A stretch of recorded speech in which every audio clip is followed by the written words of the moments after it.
اذان کہتے ہوئے اگر کوئی جملہ چھوٹ جائے اور پھر اذان ہی کے درمیان یاد بھی آ جائے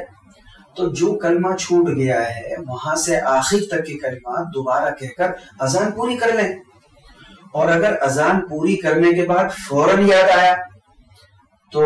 غلطی درست کر کے آخر تک کے کلمات دوبارہ کہہ لیں اور اذان پوری کر لیں، اور اگر کافی وقت گزر جانے کے بعد یاد آئے یا کوئی بتائے کافی دیر کے بعد تو پھر دوبارہ اذان دینا یہ ضروری نہیں، اذان ہو گئی۔ مثلا اذان کے شروع میں اللہ اکبر 4 کے بجائے 2 مرتبہ کہا، اب اگر اذان کے درمیان ہی یاد آ جائے تو